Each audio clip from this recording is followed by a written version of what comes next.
The ruling party swept the just concluded LC polls across the country.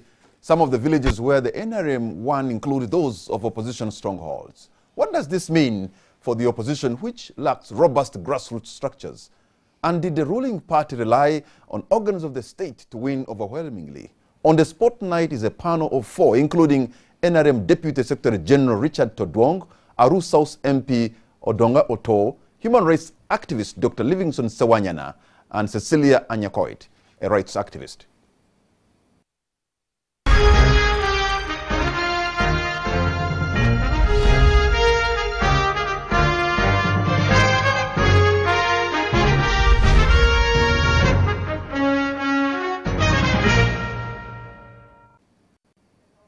Gentlemen and lady, welcome to the show, and the national spotlight is on you tonight as we try to discuss the LC1 election that were concluded yesterday but won. I may begin with you, Honorable Richard Todwong. We have seen such lopsided kind of victories happen with ruling with 70%, 80% in countries where sometimes pariah states, sometimes despotic regimes. But in this case, Uganda is also in the 90% in terms of NRM. Does that mean we are in that side of business?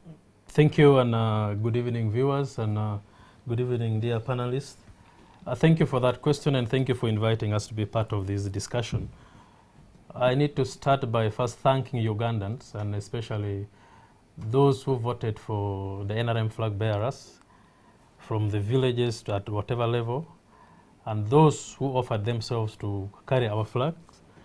We thank them so much for making us proud. We thank them so much for revamping the glory of the party. We thank them so much for being confident in the face of a lot of intimidation, in the face of a lot of unnecessary confusion that were being caused by other players in the whole game.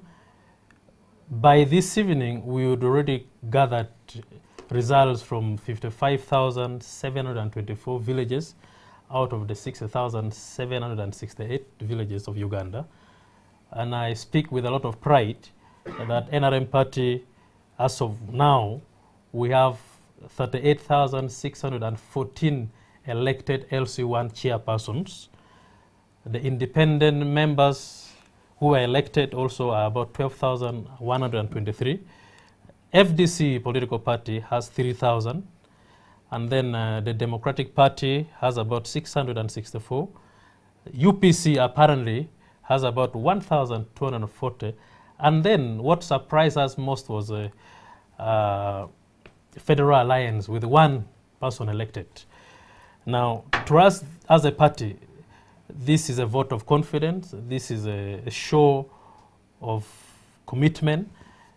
And it goes without saying that we pride ourselves for winning all these elections because of one or two things. One, we have structures that are elaborate up to village level, parishes, sub-counties, and municipalities and the districts. These structures that we have as a party enable us to mobilize and gain support for our flag bearers. You talk about you did this amidst a lot of intimidation, intimidation from who? Well, at the moment, I can't put the finger to where they were coming from. But you remember there was some circulation on social media that by the 14th, 15th of July, there's going to be a shutdown of government. There's going to be a total coup. There was something going on social media. It was scaring the people in the villages. And in the north, especially, our friends in opposition, whether it's tomorrow, but that was going on. It's good, Honorable Dongoto is confirming. In the north, they were saying, don't go and vote for NRM, because if you vote for NRM, we shall beat you. So you are telling Ugandans that even you, members of the NRM, you are intimidated? No, intimidation cuts across. Intimidation, we are not insulated from intimidation. A few could be, but our people in the grassroots, in the villages, definitely, especially the women, were heavily intimidated by this kind of message. Well, and that gives us the confidence that in spite of all this that was going on, they came out and voted for the party overwhelmingly. Okay, let me bring and in the open, without fear or favor. Okay, Honorable Dongoto, did you and your colleagues really intimidate members of the NRM party? I would first of all want to thank my colleague, Honorable Odwong for raising those concerns. But I think I want to begin from a policy level. First of all, we made a mistake as Parliament. It was not right to allow LC1 elections to be by lining up, because as of now, we have legislated on criminal gangs. If you want to commit a crime in the village, you go to the person who lost because he's up at arms with the person who won. We should have, as Parliament, allowed whatever form a secret ballot, even if tearing papers and writing an initial of any person. So we made a big blunder as Parliament. The second blunder we made was to allow the LC1 elections to be done on party lines. We should have legislated as Parliament to say it's got to be on individual merit. Because the good person in the village, people know who can be their chairman, LC1. To them, the party does not matter. To them, they know this can be the good chairman of LC1. So to allow people to contest on party lines was also a blunder. Now, to hear my colleague Odwong saying we got 50,000 LC1s as the ruling party, he should not take pride in that, because we have now divided people up to village level, which we shouldn't allow Ugandans to do. Because what are the issues, like in my village where I'll be buried, in a Piri, in Pade, what are the issues which are political? There are no issues. It's land rights, grazing rights, theft, larceny, and all those kind of issues. So at a national level, I think I should stand on this platform on a national TV and say we made a mistake as Parliament. So we have caused acrimony. The second thing, before I answer your question, I would want to say is NRM is boasting that they got 84% of the elective positions, which is even wrong, because they gave 120,000 shillings for elections per LC1. 11 billion was released from the state coffers. The doctors are crying, salary increment. The teachers are crying. But we released 11 billion and gave the MPs to go and give 120,000 per LC. So people voted money. In fact, in a capitalist model, we say the highest bidder wins the day. So people voted money. So the NRM should be very careful. They should be warned from saying they are very popular, because people sided with money at a time where it is very difficult to get money. Now, answering your question that did we intimidate the NRM, let's analyze Pade, where I come from. All the NRM LC1s will vote for me and campaign for me in the election. So the NRM should be warned of being illusionary to think that all those who are elected as NRM chairpersons will vote for Odwong or President Museveni. The entire country is disgruntled. The economy is not doing well. People are yawning. All those who voted for LC elections voted for local issues. They did not vote whether President Museveni is doing well or Dr. Besigye is doing right. Okay. So these issues have to be made very clear without any sense of ubiquity. Okay, on a journey for democracy, did we progress, Dr. Sawanyana? Thank you, Patrick. But perhaps let me start by saying to those who won, well, take time to reflect. To those who lost, I want to say keep hope alive, because democracy is a process. But having said that, my brother Richard Odwong is upbeat. Even the other day I saw Honorable Kasule Lumumba very upbeat about the outcome. Well, one would say yes, you made those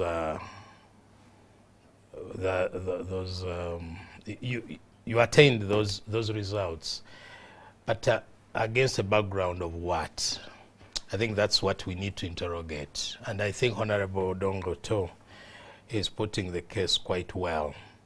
You recall way back, the Citizens Coalition for Electoral Democracy made a case that for us to have genuine grassroots democracy, we need to organize our elections in a manner that enables every individual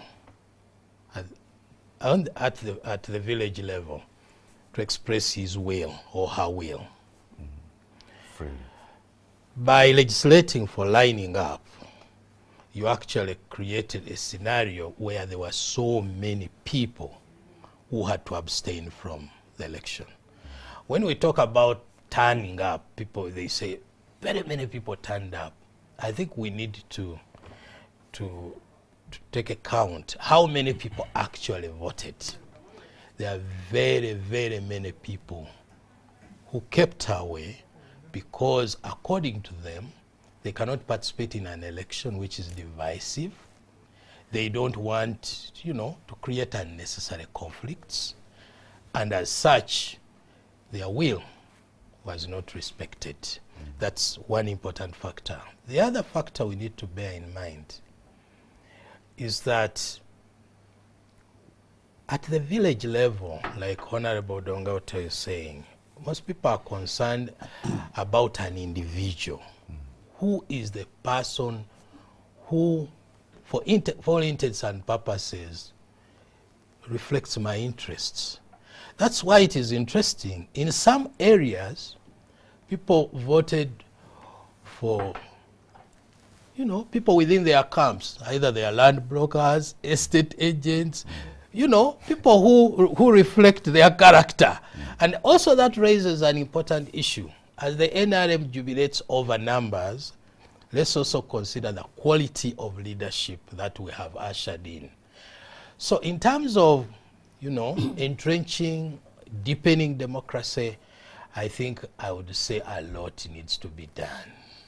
Cecilia, elections in Uganda have been so much monetized. Does it really come as a surprise that the ruling party doled out billions to its candidates and therefore they had to get this overwhelming win they are talking about right now?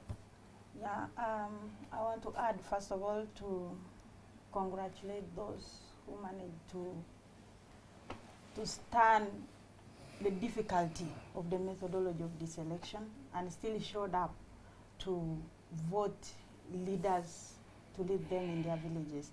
I want to really thank them. But coming to your question, I think as a country, we still do not know what we want. I feel a country is still at crossroads. We haven't identified exactly where do we want to go in regards to our democracy. As my brother said, a village should be preserved as a unit for this country, really for a basis under which our governance is based on. For you to try to corrupt a village, it means you are now also entering to corrupt a family. Because to me, giving money at the village level, where people have lived together. For example, I'm born in that village, I've grown up in that village, possibly I studied around the community. I have nothing much to add to explain about myself. So why do you take money to a candidate at that level? You are psychologically trying to divert the understanding of people of things that they have lived with. And to me, that kind of influence that the ruling party tried to extend to the level of a village is setting a precedent that I think they will not be able to live with time. Okay, thank you. I think, just to add, let's say, for example, there will be change of government and the NRM happens to be opposition. Will they be able to live with the example that they have set, with the principles that they have set, taking our politics deeper to the village in commercialization? And if you look at the election of the village, I looked at Kampala and the suburbs of Kampala, Wakiso, Mukono, the kind of convoy this election attracted, the kind of campaign it attracted, it beat my understanding that is this really LOC1 election? Or there are hidden motives beyond what we know as an LOC1? You saw Kadodi being played day and night. You saw systems booming all corners. You saw the kind of border outrage that this LOC once took. So for me, motivating such an election at a lower level is killing democracy at Civic that I could believe. Cecilia, now talking about what could be the motive, because not many weeks ago, the Honorable Richard Todong actually said about his own party that there's a lot of greed, there's a lot of corruption, there's a lot of nepotism, that you could actually go down if you do not stop. I think it was a proper diagnosis of what you saw then, even though now you're talking differently. And I think that's what Cecilia saw in the preparation running up to the election. The greed, the corruption, the nepotism that you talked about in an open forum. Let's handle one thing at a time.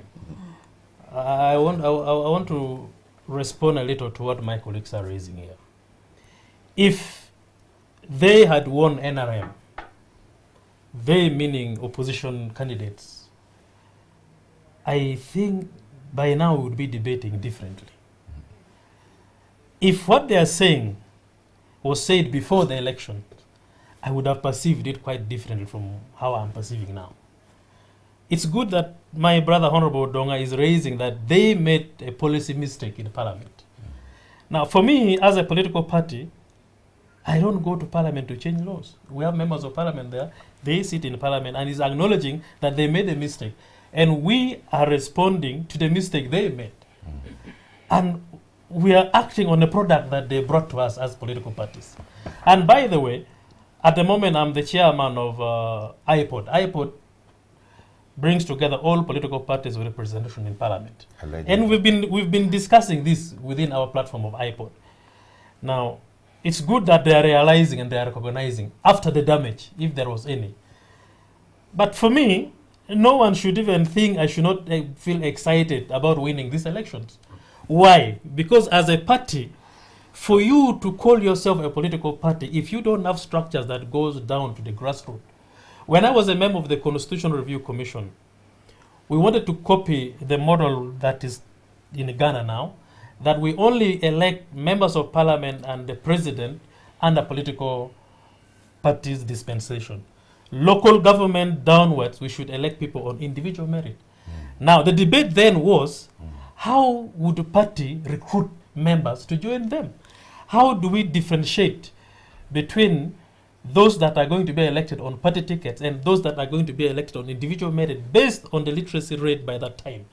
Now, if the debate is coming now at this time, then Honorable Dongoto and his colleagues in the Parliament should retable this in Parliament to cause amendment of the laws that would help us have individual merit election at local government level. Just a second. The million-dollar question is, the debate in Parliament was that it would be very costly to fund a secret ballot campaign. People would rather line up. But now the challenge is, we needed about 8 billion to have secret ballot.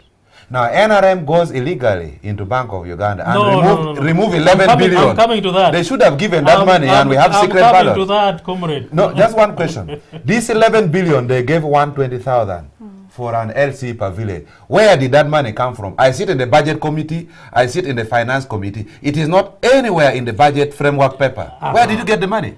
So the issue is, if you didn't see that in the budget framework, you didn't appropriate that money within the budget framework, why would you ask the party, where have you got this money from? We do accountability to Electoral Commission. Electoral Commission will ask the political party, where have you got this? We file with the Electoral Commission. The money was removed from Bank of Uganda. There were vans living. There were vans living. They removed money from BOU in the basement. They took it to the NRM sector. This is taxpayers' money. NRM is a broke party. They have no money. Even the president was complaining that NRM has no money. They are relying on him. They remove money from BOU. Now, so where do you get money from? Hold on. You see, I would want us to be a bit civil as we are discussing very sensitive issues. We are civil. No. You see, you don't speak from rumors and gossip. Not everything that we do as a party, we get money from government. Yes, government gives us money, which is appropriated by Parliament, that you all know. It's through Electoral Commission, and we get quarterly, and it's audited and it's accounted for through Electoral Commission. That is there. Now, as a political party, definitely, We have friends, we mobilize, we contribute. Every member of parliament of NRM contributes. The president gives 30% of his salary and his income to the party. We all contribute to the party. Now, if we contribute to the party and we give this little token to our members who are flag bearers, why should you feel concerned? If FDC is not doing that, it's not our problem. If I may interject here, because just a couple of weeks ago, you at the secretariat were complaining that the party is broke, that the members are not, the workers are not being paid, and now you get this 11 billion. Listen, so listen, how listen, do you get that money? Yet you cannot even pay your workers at the secretariat. You see, I think the debate here has changed. You're changing the debate to say, where did you get the money to make you win all this election? No. For me, I'm speaking with excitement, with the pride that we won this election and we are happy with our voters, with our people who have been elected. Now, if you want to discuss the funding and the finances of NRM political party, that would be another debate. And I will come and give you this. You debate now. But no, you're not the moderator, Commodore Dongoto. Okay, if you could. I think he brought in that issue because money was the vehicle you used also to gain the numbers that you have. And he was everybody used money. Honorable Odongo Dongoto was in the constituency. Now, he said it himself, that in Aru constituency, whether we vote for those who support NRM or not, when he goes there to contest, people vote for him. Meaning, with or without money, he wins election in that place. We lost election in Aru North. He knows that. With or without money, people understand. Don't insult Ugandans who say they vote for money. That is an insult to the public. Okay, people don't vote for money. Udongoto knows very well he has been winning from the time he left the university without money. And yet other candidates spend money on him. So how do those people make up their mind to vote for you who has no money to spend, and those who spend money against you are not voted for? So people know. Now, this close to 3,000 FDC candidates who won elections, are you saying you gave them money to win? And they contested with NRM candidates in their areas. People voted for them and not NRM. These 1,240 UPC LC1 who won, were they given money? So whether money or no money, Ugandans know the people they won in leadership. And I'm happy that cumulatively, the majority of those they won are NRM, and I'm happy for that. That's what I'm saying. Dr. Sewanyana, you are from a legal background. I just want to know, because LOC committee dispense justice at the local level. What would happen if, for example, the chairperson who is elected is NRM, and maybe the person whom he won is FDC, and brings a case to be for arbitration at the very committee, the village level? Would they really get justice? Can they dispense justice at that level? Of course, that was the very essence of our constitutional petition. If you recall, Patrick and our viewers, we went to the Constitutional Court to challenge the Local Government Amendment Act 2016, which provides for lining up. Because those are the very problems that it brings. LCs have both administrative and judicial functions according to the law that sets them up. And here you are. You had 3 candidates, let's assume, and families have to line behind these people. Now, when you choose to line behind one person and you leave the other, definitely you create a rift between your family and that family. Now, let's assume X wins, like you are saying, and now has to preside over a court. This matter has come from my brother Dongoto, who for one reason or the other refused to line behind him. Of course, the assumption is that when you are dispensing justice, you are supposed to be fair, you should be impartial, but you have also to do a reality check. These are human beings. They get annoyed. And we have already started witnessing incidents of that nature, where people are already annoyed. They don't even want to speak to their fellow members. There is already a tense situation in some of the villages. As we speak about winning, be mindful that already there is tension.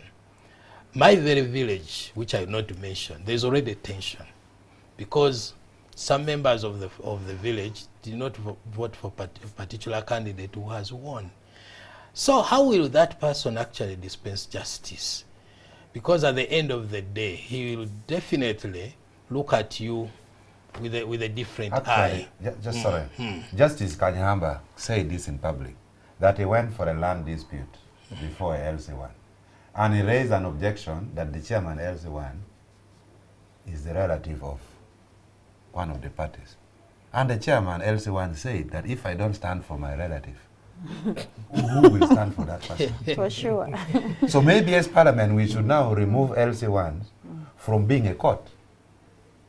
Because there is outright bias. I'm sorry for interjecting. You're definitely right. With such backlog of then cases, of course, if you do that, you would never handle and finish all the cases because they're helping a lot in terms of dispensing justice at the local level.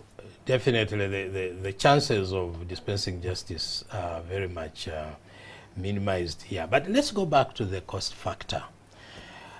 In the whole debate, those who are for lining up have always argued that it's cost effective, that the country does not have money, and, that they even, conducted these elections in 1989 very peacefully. But let's think about the current political reality. Society is polarized. And if society is polarized, do you really want someone to, to come out and show openly, this is my preference? Wouldn't the secret ballot be the most civilized method? So why not invest in it? After all, we all know that democracy comes with a price. If you are able as NRM, to fund your candidates, wouldn't it have been better for you to prioritize democracy at a larger level? I find sometimes this a bit challenging. You have heard that even donors were willing to fund this exercise, but the government declined, said they were not taking up that offer. We had a discussion with the Electoral Commission about this very matter. At the time, we were considering filing the constitutional petition. I said, can't we even explore alternatives? Because I would imagine, let's be a bit innovative here. This is a village. Of course, some villages are very big. This has also become an issue because I think you did not also set a ceiling for a village. That's also a big issue because some villages, if they are small, other villages, they have over hundreds of people, hundreds of thousands of people, and that creates also a problem. But let's assume that, this is a village where you can say 10,000, 500. You go and get Manila paper from downtown, Nasa Road. You use different colors as we are here. For me, maybe yours is red. His might be, what's the color of NRM? Whichever. It's yellow. And you mean blue. You don't know? I don't know. I don't subscribe to this whole philosophy of parties here. I subscribe to the integrity of the individual. That's all I subscribe to.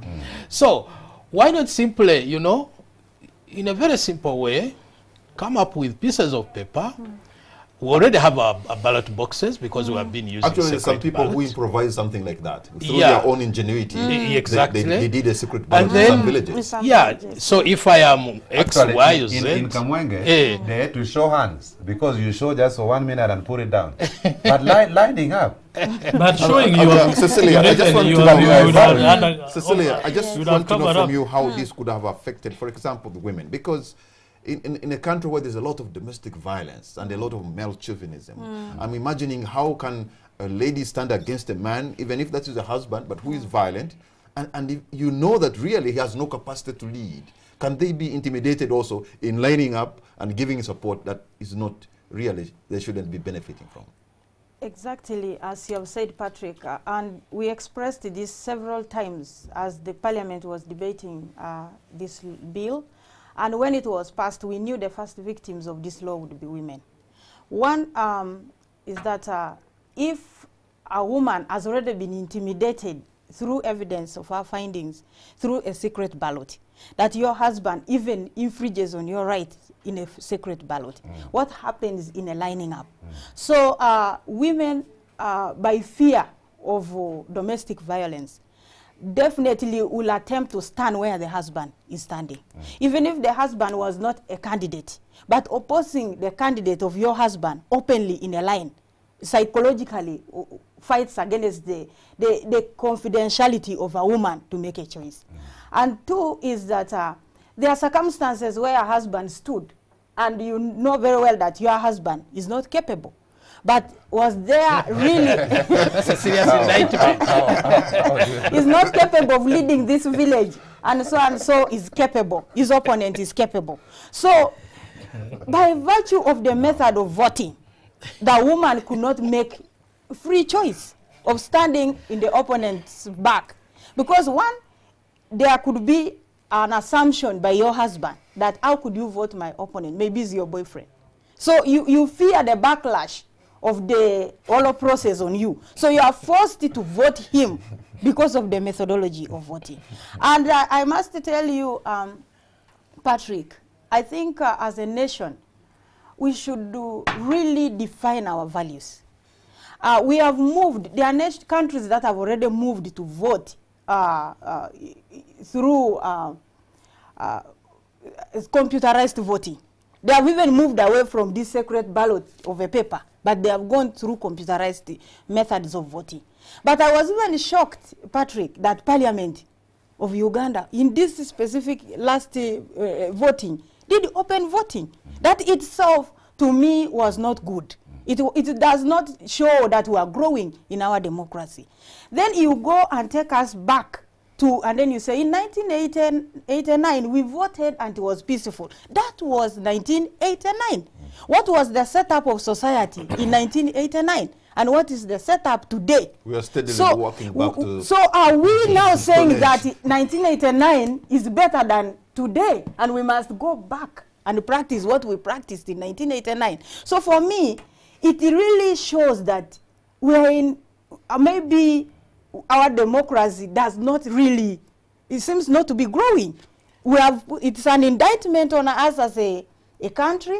And if you look at Uganda, we are a member of so many international conventions. And we subscribe to these international conventions. We have even ratified some of the laws and international conventions. And we seem to be shifting away from that obligation that we have signed ourselves to. On that very point, let me point out that Uganda is party to the International Covenant on Civil and Political Rights. And under that particular convention, it provides that voting shall be by secret ballot. Okay. If I may say something a little on what she's saying, she talked of defining our value systems. At the beginning, I was almost being persuaded by my colleagues here that maybe Parliament indeed made a mistake, that we open up our villages to lining up. But as we continue with this discussion, I'm trying now to be persuaded more to say Parliament actually did not make any mistake. When we talk of value system, when we talk of setting up, me and Honorable Dongoto, we come from a background of people being honest. Right is right and wrong is wrong. If my wife doesn't want to vote for me, or my wife doesn't believe in my capacity to be a leader in a village... Wait a minute. When you talk you and him, is that because of the region or because of ideology? Of course, ideologically, we are on a different... So you mean north of Karuma, you're honest, and south of Karuma, our social background. What is that? Hold on, I'm linking this with the dispensing justice. Our social background. Now, I told them earlier on that even if you go with the money to some of these communities, some of this society, however much money you spend in an election, still people will not vote for you. Even if you say we use secret ballot, you see, hypocrisy in democracy is a very dangerous So why did NRM use money? Hold on. If it was not important. Hypocrisy in democracy is very dangerous. Why would I pretend to vote for you and yet actually I don't believe in your capability? I mean, if I know you're not capable in a village, I will tell you, I stand before you and I say, please, don't waste our time. You are not capable. That does not stop us from being friends in a village. And that is what this election was all about. They elected, someone said, they elected quality. They elected people they believed in. They elected people they trust. And that reflected itself in the results that we got. In some cases, people were voting for their sayers. They were not voting what he's for saying quality. applies only to man. in the north, where I come from the east, we have almost the similar characteristics. The dominance of man, the chauvinism of man to decide, even for his own children, is so common. So you find that the man will say, I don't care about your money, but he will dictate on whom his wife votes. But even just to add on that, in West Nile, Moses Ali, a old general, massive, he has problems lining up, he carries a chair, he sits there behind a candidate, the UPDF escort with the red top is standing to protect him. Automatically the whole village will say it's dangerous to go against the general. Okay, So the whole thing was mad with irregularities. Gentlemen and lady, we are going to take a break, and when we come back, we'll continue with this discussion. We'll be right back.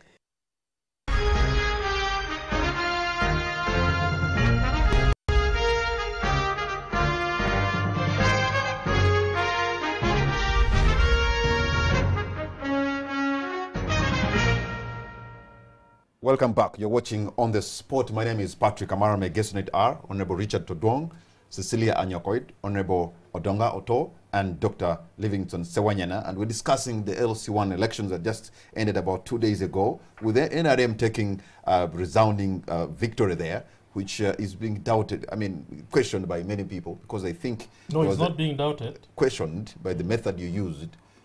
Not even there's something they I find. analyzing. I find a lot of dishonesty also from your side, with a lot of respect. At one point, you say your party is full of corruption, of greed, and nepotism.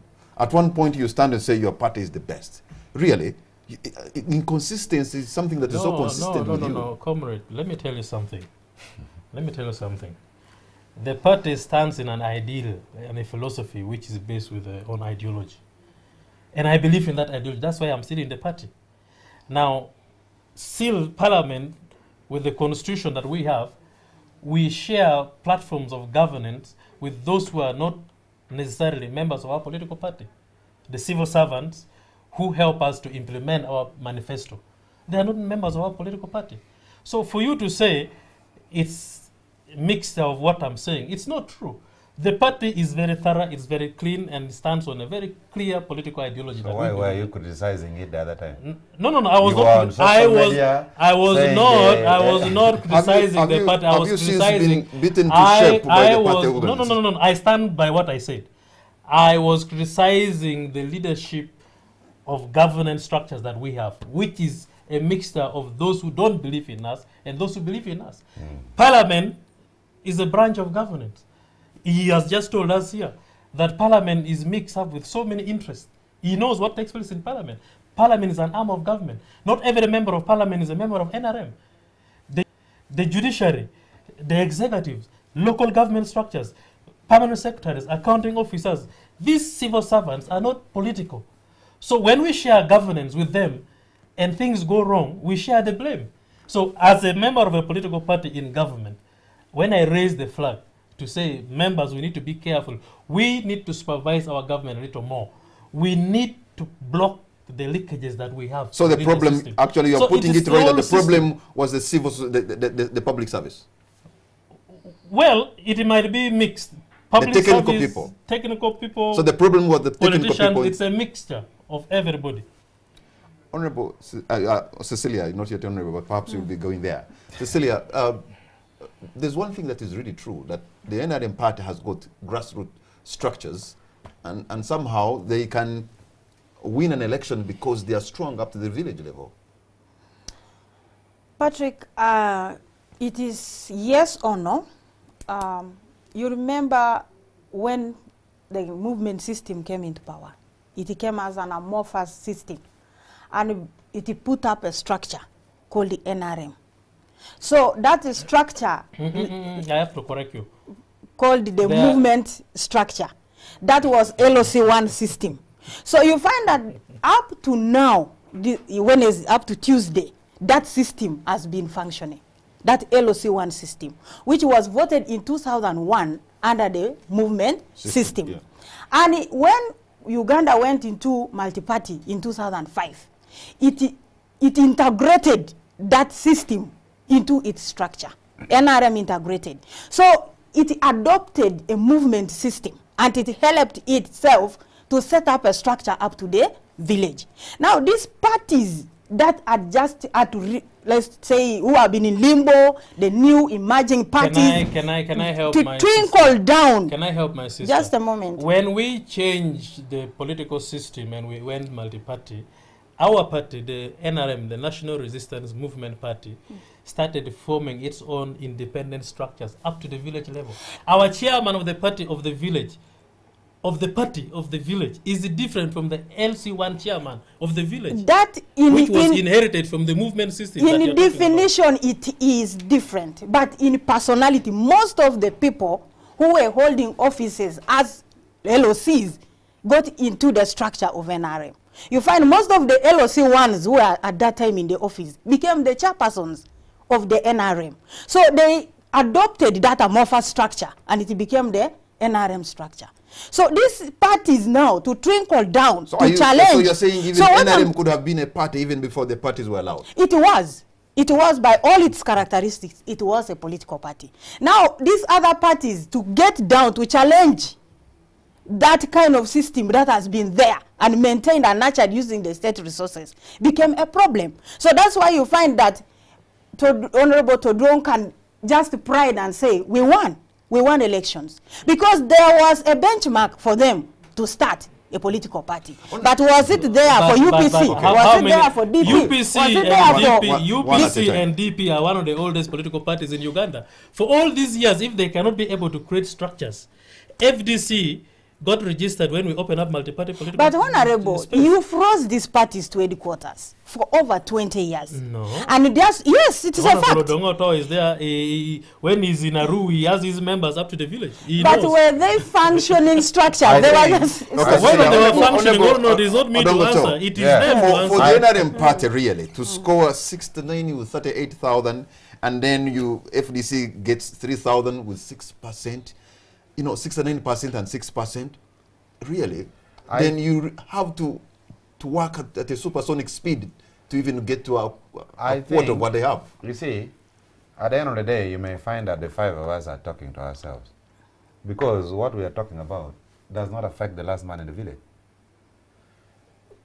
What we need to accept, the NRM has become a mass party. Good. It is spread out across the country. Take it or leave it. That's a fact. At least but the issue is, honest of you. The party is spread out across the country for the sake of it. There is nothing tangible that Ugandans are getting from the party. Poverty is increasing. Corruption is doing very well. MPs are extending their own terms. They want now to give a lead vehicle to an ordinary man from Pade like me. And sharpshooters. And people to kill. We shall wait if you refuse. People to kill me. So the party is entrenched. It has actually taken over the entire UPC structures.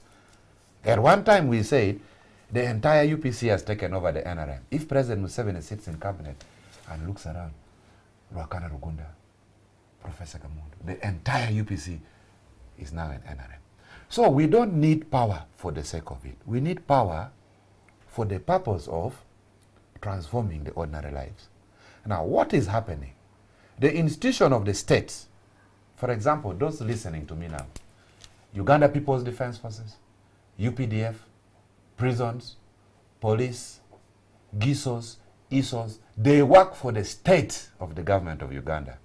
But the challenge at the village level, they are now working for the regime. You find a whole GISO putting on Museveni's t-shirt. Actually, in the villages, they have even criminalized opposition. They even, when they are distributing nut seeds, they say, oh, you're a member of opposition. You wait and see if you'll get any cassava cuttings. So this is a challenge we must attend to as a country, differentiating between the states and the regime in power. That is why 2 years ago, Kamara, I raised this issue that we may have to consider going back to the individual merit system. Because the multipartyism is not working. It's not working.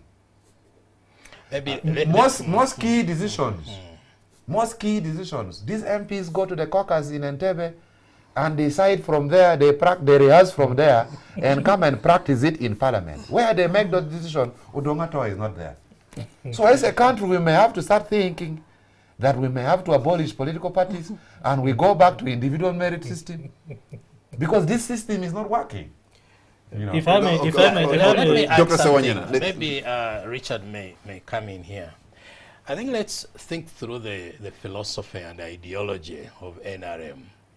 When NRM came to power in 1986, of course, one of the things it did was to kill the popular structures and laid a firm foundation for what you may call a one-party ideology. The whole idea of movement system, individual merit, which you are talking about, underlying that is co-option, that you actually co-opted. You no longer have differences. And as such, you only look at yourself as an individual and offer yourself as an individual. Rarely do you really think of the broader interests. Now, when we went multi-party in 2005, we did not disband that thinking. It was impossible because, one, the system did not allow free expression, did not allow freedom of association. The parties we are talking about were not given the freedom to go out and canvass for popular support. If one wanted to hold a rally, definitely, what was the response? It is a tear gas, it is whatever. As such, you remained with, you know, these structures at the headquarters without any possibility of going down to the roots. Actually, Dr. Paul Kawanga Somogerere, if you remember, he went to court to contest against, I think it was the Referendum Political Parties Act. There's an act which was passed, and the effect was to ensure that political parties restricted their activities at their head offices. And they went to court and challenged that and said, look, how can we have multipartyism when actually we cannot be allowed to interface openly and freely? That was before the Constitutional Amendment of 2005. Yes, that's what I'm telling you. You see, by the mere going multi-party did not mean multipartyism. You are not practicing. You are not practicing multipartyism. Actually, at the moment, we are still practicing individualism. Even when people offer themselves, they did not actually say, I am here as a candidate of NRM, much as you are counting them. They were offering themselves as themselves, much as they try to show that they belong to this came party. out openly that they are candidates of NRM. The independents that came out were 12,000. Now, anyway. But Richard, they are also NRM candidates. But maybe you call NRM candidates who are actually independent candidates, isn't it? Let me explain this to you. But you give any person 120,000 shillings in a typical Ugandan village, really. Let me explain. Can that person switch allegiance? We are coming to that. Let me first speak on what Dr. said. That person, by 1986, when NRM came, when movement came, the system came, and all political parties were prevented from operating. Operating. It came from the background of what Uganda had gone through. That parties were formed on religion, on tribal, on all these sectarian tendencies. So the contradictions within society was so deep and so massive that movement could not inherit such contradiction to continue with it. And that was why we were to go on individual merit, that you come with your quality, you come as an individual, you offer yourself for voting, people assess you based on your quality, not on your religion, not on your tribe, not on your social status, but on your quality as a person. Until pressure was mounted that a constitutional amendment was brought that now we allow political parties to come back, because there was pressure there. The Semogere case and others were saying, no, we want to go to go with our parties. Now, those who supported the movement system then formed themselves into the National Resistance Movement Organization. And that, you remember there was a referendum, and there was even the Kakwaza Mutale group who were against opening up multi-party. They wanted us to continue with the movement system by that time. But nevertheless, we allowed multipartyism. People joined political parties that they wanted. Now, the challenge that personally we face in political parties at the moment is that the constitution is also allowing independent to participate within a multi-party political dispensation. That I can offer myself as a party candidate in internal party activity, but after failing, I can again jump course and go and offer myself as an independent. To me, that is somehow challenging. It is breeding indiscipline in the party. It is making people more confused. You don't know whether to go with an individual or to go with a political party. These are some of the discussions we're having within political parties. Should we, because the Constitution, I think Article 72, 73, allows that we have 3 systems of governance. Yeah. The movement system, the multi-party system, and any other. Any other system. Now, at the moment, we are under the multi-party system.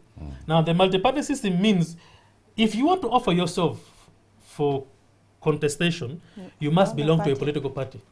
You don't belong to a political party, to me, the way I understand, you should not offer yourself. But you, the human rights activist, say, no, I might not want to join any of these political parties.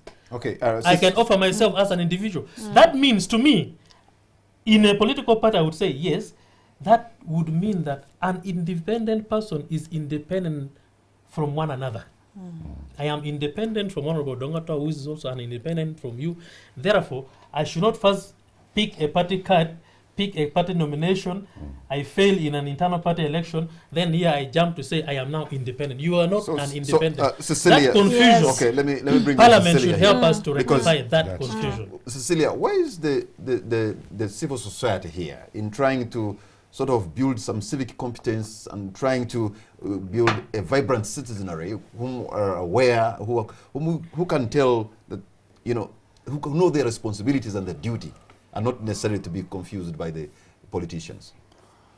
Patrick, civil society tries to do its best to reach to the citizenry, but you must also know what the law says. Actual civic education is the mandate of Electoral Commission, and therefore, if civil society is to do any civic awareness, it does not go deep into developing a syllabus and moving. Let me say, we have tried, but the details of real civic education is the mandate of Human Rights Commission, and therefore, much times when we try to look for resources to do this work, the donor says this is the role of government because it is a mandate of the Uganda Human Rights Commission. So they only mainly fund voter education, and this only comes towards election time. So you find that the work we do is too limited because we don't get resources from like government that collects tax. We get resources from the donors, but the donors says, why do you want to play the role of government? Because the mandate is with the Uganda Human Rights Commission. So when it reaches now voter education, we try. But what is the capacity of civil society to reach to every citizen? Is it there? So you find that even that is limited. You don't have structures that can spread to every village. So you try to do it, but at what level? You may remain in a sub-county. So you don't reach deep to the villages. Then the other thing is that even the messages that you give out as civil society, sometimes it is curtailed. The law does not allow you to go deeper to discuss certain issues. I think Mr. Sewanyana is here. During towards election, the votability campaign that SEDU came up with, it was questioned that why do you say certain messages? Government felt offended with that. So you find that the regulations, even that affect political parties to mobilize, also somehow that law affects the civil society. Dr. Sewanyana, so that is the limitation. We need much more than voter education. We need a robust civic education. How can we get that? Because if we get that, then people cannot be deceived. Then people can really choose their leaders from a point of, of reason, that from a background, not necessarily because of money or things like that. I think as a starting point, we need to recognize that the primary obligation to provide civic or voter education lies with the state. Its agencies have been entrusted under the Constitution with the mandate, to ensure that there is that civic competence. Apparently, that doesn't seem to be a priority for the state. And I think there are underlying reasons. Why would you want to create that civic competence? You know what that comes with? It comes with public scrutiny. It comes with growing consciousness. It then creates a situation you challenge power, and sometimes people don't want their power to be challenged. So there is sometimes an underlying reason why provision of civic education and voter education has been relegated to the periphery. That's one. Two, there are of course efforts by civil society to provide civic education or voter education. But what you need to agree with me is that the space for that is shrinking. You see, every time we go out to empower the citizenry, what we get in return is, oh, these people are partisan. All these people are trying to, you know, to educate the public to rise up against us. And the legislative framework in place does not even allow you to do that. And Patrick, you know, there is such a plethora of legislation that, you know, inhibits people to freely express themselves. I don't want to mention so many, but I can enumerate a few. For example, the Computer Misuse Act, I think, has become very notorious when people want to express themselves freely. You know how the Uganda Communication Commission reacts. You talk about the Public Order Management Act. What space does it allow people to freely, you know, engage the public? There are quite a number of legislations, and if you look at all these legislations, there are certain things that are common in them. One, that in pursuit of your role, you should not injure the public interest. Now, what amounts to public interest sometimes is a bit problematic. Okay. And as such, many organizations have become victims of state oppression. The latest is, of course, the Citizens Coalition for Electoral Democracy, which has been trying as much as possible to provide voter education. And you know what its fate is. Right now, we are facing a suspension from the Electoral Commission. And you ask yourself, if you really want to create that civic competence, and there are these organizations which don't even seek funding from you, how comes you are curtailing the ability to do that? So there is a bigger problem, and I think this needs to be Honorable explored. Todong, as a by party, many players. as NRM, are you afraid of a vibrant citizenry? Totally, we are not. Actually, we love it. Why? Because we've been winning elections from the time we started to participate in this. But let me refresh my memory a little more, that there is a difference between management and governance. When Doctor talks of the Computer Misuse Act, the Public Order Management Bill, in political thoughts, in political science, when you breed confusion, you bring in anarchy.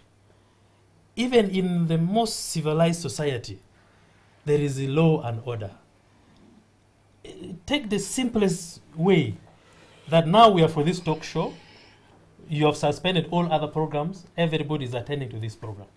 You wouldn't have allowed, like for example, another program running at the site, music is being played there, another talk show is going there. That is the kind of order we want to create.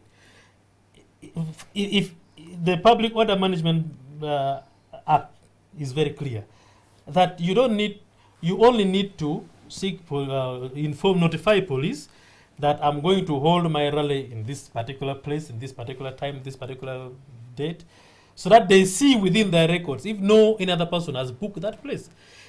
If the traffic regulation says this is a one-way traffic, and you want to drive the opposite, that is what the law tries to regulate, because your freedom, you the lawyers, you say, where the boundary of your freedom is where somebody else's freedom starts from.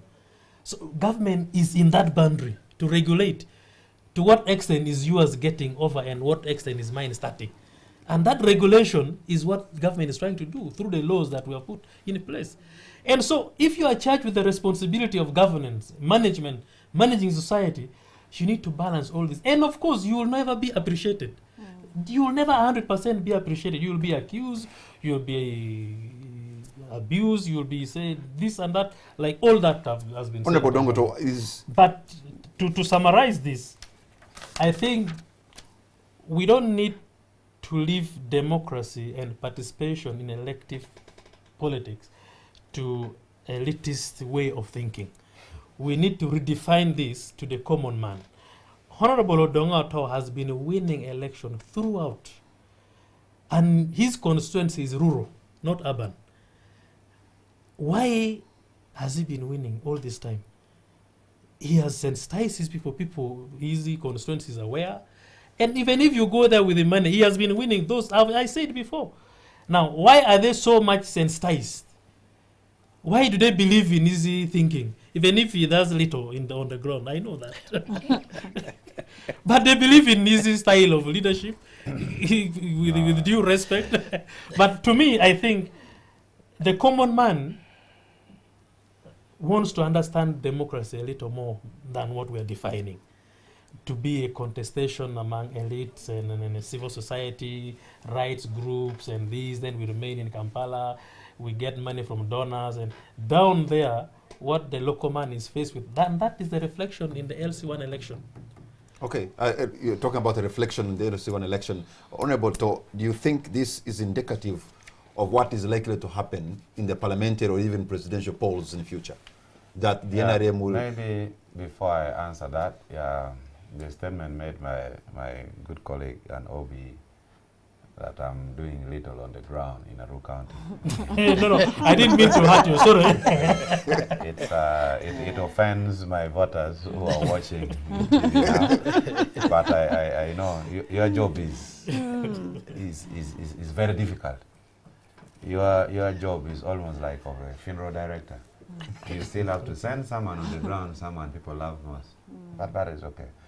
But having said that, before I answer your question, I think also those who are interested in leadership, the million-dollar question that should be asked is, there is over-representation in Uganda.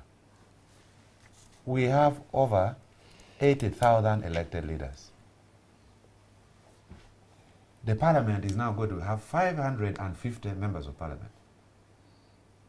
A country where you can drive from Koboko to Kisoro in 8 hours, you need 550 MPs. That is almost the size of a boarding school. India has 600 and they are 1.2 But India is a big country. That's if you try to drive across the country, you'll take 3 weeks. You may not even do that. You may not even do that. What I'm trying to say, they are 1.2 billion, yes, and we almost have a parliament bigger than yes. that. So, whoever is interested in politicking, the level of representation in Uganda is too much. 60,800 LCs. Where are the cultural leaders? Because there are some problems which can be solved by religious leaders. Some problems can be solved by the cultural leaders. That is just LC. Then you leave the executive. You come to LC2, LC3, mayors, councillors, LC5, members of parliament.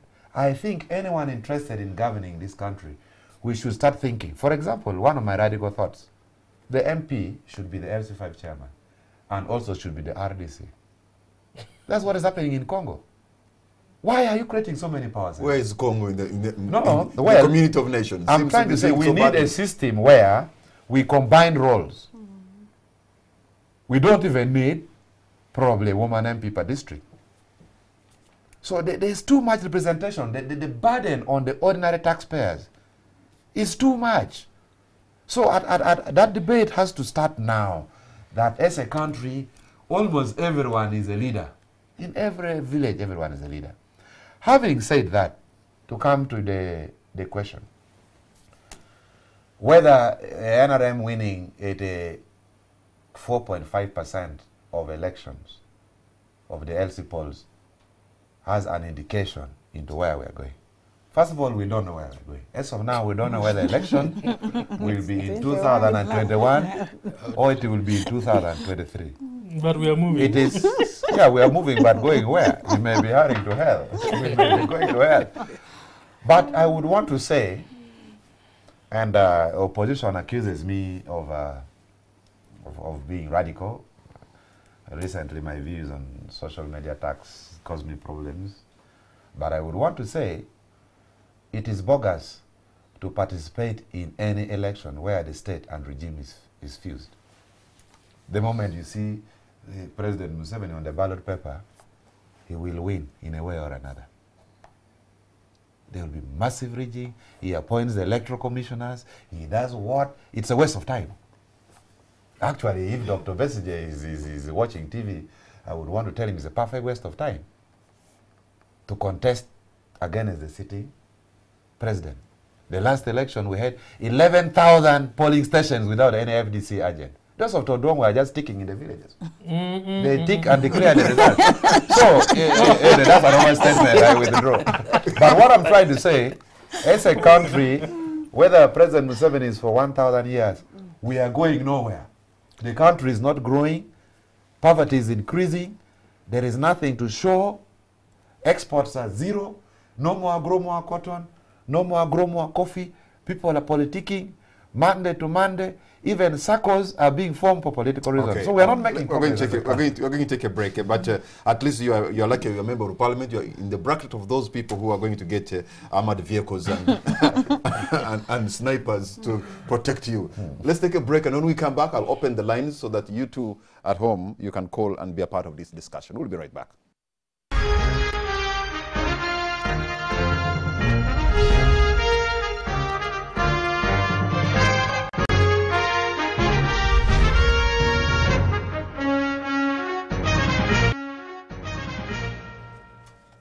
Welcome back. You're watching On the Spot, and now I'll be opening the line so that you two at home, you can be a part of this discussion. You can call on the numbers that are on your screen. But as you do that, Honorable Todong, do you think now that we have the LOC structures in place, then we shall be able to fight criminality that has been our problem in the country for quite some time now? Part of them, you know, it's not just enough to have candidates and have leaders elected at that level. The chairman of my party, President Yoweri Kaguta Museveni, sent a very strong message to these leaders that we are going to be elected. And indeed we are elected.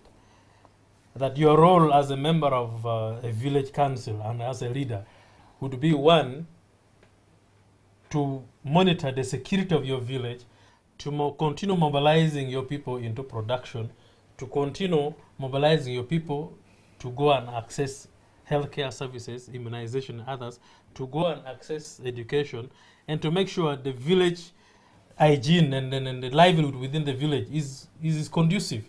And then the message we send to our leaders was even more paramount than the money that my colleagues are talking about.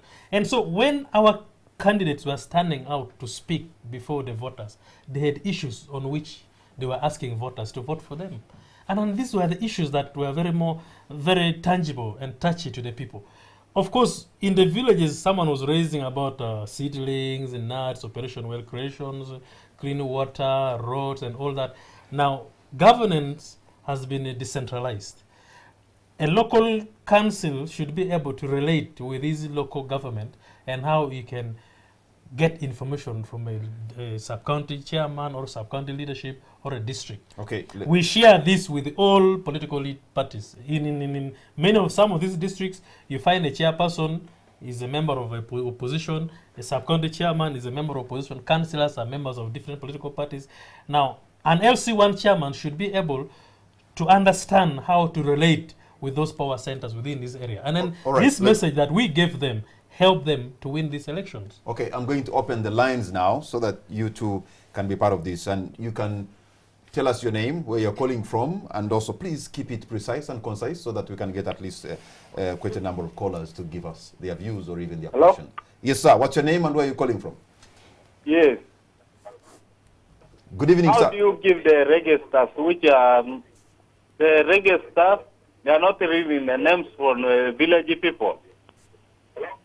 Okay. Thank you. You didn't tell us your name, though, so let me pick another call. I'm calling Omagoro John Steven. Where are you calling from, Omagoro? I'm calling you at Lugogo. All right. Thank you, Omagoro. Let's take another caller online. Hello. All right. Thank you, I'm going to cut that line because you have left your TV volume high. You need to turn it down so that you can make that call. If you turn it up, we can't have a healthy conversation. Hello? Okay. Well, maybe let's go to Amagoro's issue about the register. Honorable Dongoto, did you have an issue, or did you hear of an issue where the registers, maybe they were mixed up? Actually, it was, in fact, the entire election process of LC1, I hope Parliament will create time to formally debate it. It's true that there were issues concerning the register.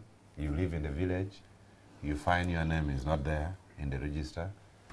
At the same time, this one would make Mr. Todwong very happy. There are people who wanted to export voters from other areas. You vote in Nakasero in the morning, in the evening you're in Kiseka Market. So those are people who are crying loudest that their names are not on the register. I think as a country we also need to accept. Because if you live in the village, how comes you don't have your name on the register? So most of the faults, the flaws of the election, we should not point fingers at NRM, Todwong, Electoral Commission. We should do soul searching as a country. Okay, let me take two more calls and then we can wrap it up. Hello, I have a call online. Hello. Hello. Good evening, sir. What's your name and where are you calling from?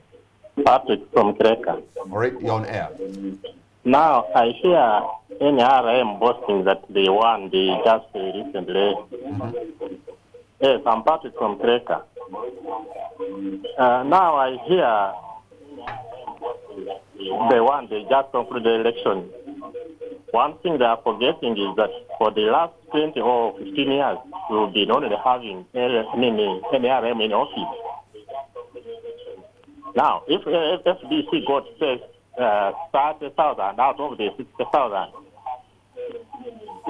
don't you think NRM is now ceding ground and the FDC is gaining? FDC got only 3,000, not 33. Whatever the number. Okay, thank you very much, Patrick, calling in from Kireka. Let me take another caller online.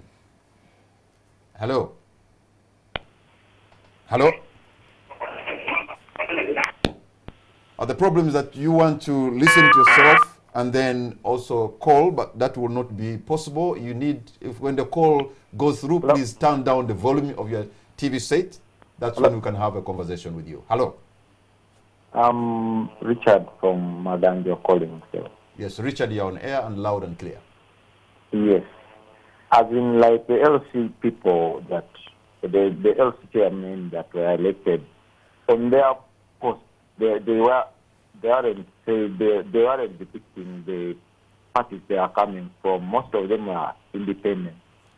But now after that they've won, they are saying they are NRM. How does that come about? How does that come to be the point of this? Okay, thank you very much. I understand there are quite a number of people who want to contribute, but our time is almost up. So let me ask you, Richard Todwong, to respond and also give us your concluding remark. That is not true, because before you offer yourself to contest, you go and get nominated. Nomination was done before actual contest. And so those that we say were our flag bearers and we say are NRM LC1s, and the ones we are saying are the ones we are talking about now. These 38,000 that have been elected so far, these were nominated as NRM candidates in their villages. Those that were nominated as independent, we have only 12,000 who have been elected. So we know an electoral commission, because of the multi-party political dispensation we're in, we are very open. They are asking candidates who are coming under political parties to be nominated and sponsored, and their forms should be stamped by political parties before actual nomination. And we did this, and we are aware and sure of what we have done. So this caller, I'm sure, is not aware of what took place in the village. Two, there is a gentleman who says, if FDC got 3,000, UPC got 1,000, DP got 500, don't you think that is an indicator that FDC is gaining? Well, 3,000 out of 60,000 villages, to me, from the statistics we have, is only about 6%. Definitely, they are a political party.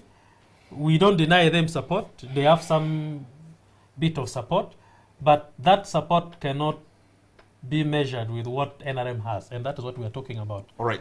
And we are saying we are happy with those who voted for us and gave us these offices. All right. Thank you very much. Cecilia, your concluding remark, very briefly.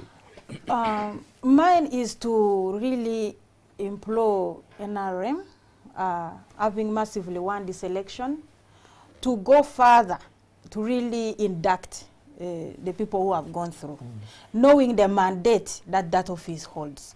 I think it should not be left like other councils. Patrick, where we work, most of these councils, since they were elected, do not know their mandate.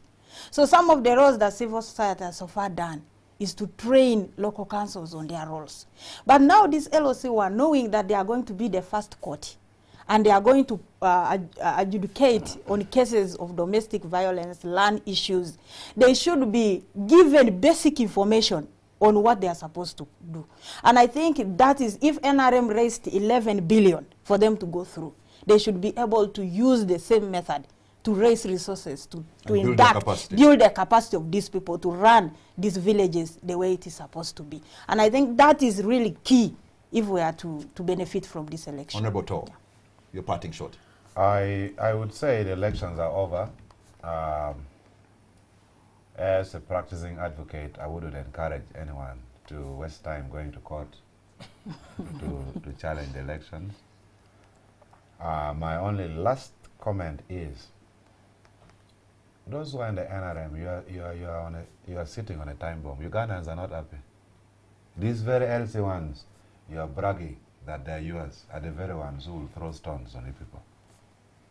So the government should better do something tangible. Otherwise, all regimes, including this one, will come to pass. Dr. Sewanyan. What I can only say is that we need to reflect as a nation on the mode of election. The question of lining behind the candidates is not only outdated, it is primitive, it is discriminatory, and provides unnecessary advantage to those who don't deserve it, and has a bearing on the quality of leadership that we actually put in place. So that matter needs to be thought through. I hope our constitutional petition will be determined sooner or later, so that the position is cleared. The question of capacity development is key, because definitely it's one thing to offer yourself for leadership, it's another thing to have the qualities and the knowledge and skills to provide the leadership. And of course, to government, I think there is a lot on your table: unemployment, poverty, a sense of exclusion. There are all these problems, and if you talk to many people, there is a lot of dissatisfaction with the delivery of services. Thank you very much, gentlemen and lady. We appreciate your insights on the matter.